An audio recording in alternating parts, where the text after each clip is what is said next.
that, though. I mean, it says that Jesus came to his own and his own accepted him not. Right. You know, at the end where they're fighting that war and the guy that comes and stops the war and his hat comes off and he sees it's their king. And he's just like, he just gives up, you know. That's like Jesus, you know, he came to his own. Mm-hmm. I mean, but that guy laid down his life to come help them. Mhm. And then he finds out that they had cohorted with the enemy.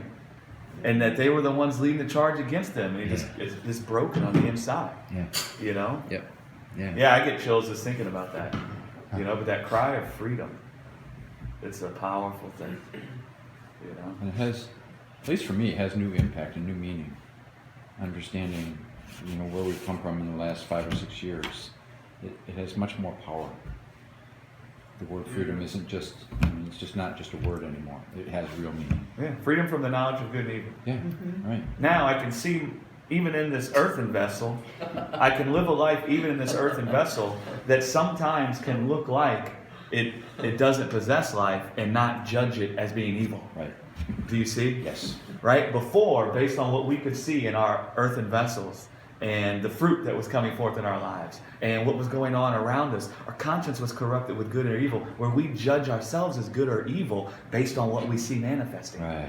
Right? Yes. Now, then that possesses the ability to bring shame, guilt, fear, condemnation, Depression. thoughts of lack, depression, laboring and toiling. But now, through Jesus, my conscience has been set free from the knowledge of good and evil, where I don't judge myself by good or evil, as good or evil, based on what I see. Right. Right? I see Yeah. that God has come and given a judgment about my life in Jesus. And that set me free from all the judgments that could come from the world or from the scene of what is good or evil. Right.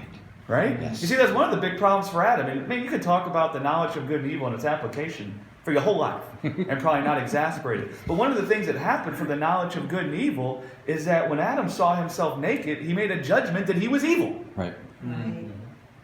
And his judgment that he was evil brought great pain to his heart and fear of God. Right? Yeah. And it caused his conscience to be filled with labor and toiling to try to atone for the evil that he judged himself to be, based on what he saw. Mm-hmm.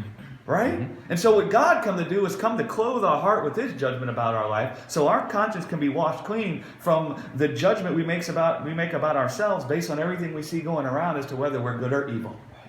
Right? Like growing up as a kid, I had this idea that if I didn't find a wife, that was evil. Mm-hmm. And that meant I was evil. Mm-hmm. And that I lacked. I had this judgment that if I didn't go get certain degrees, that would mean I was evil and I lacked. I had this judgment if I didn't maximize my athletic potential and go to the Olympics and win gold medals, I was evil. Do you see all these judgments of what is good and what is evil? Right. Right? And if I couldn't get what I decided was good to be brought to pass, that would judge me as evil. Right. Right? Yeah. Yeah. And then that led to great pain. Yeah. Oh, absolutely. Great pain. Well, God come to wash our conscience clean from that, where we don't look at those things and judge ourselves as good or evil by what we see manifesting or what we see going on around us or what people say to us or what we have or what we do or what we get or what we can attain to, where we're just free from judging that. Mm. You know, while you're speaking this, I'm thinking of a patient of mine.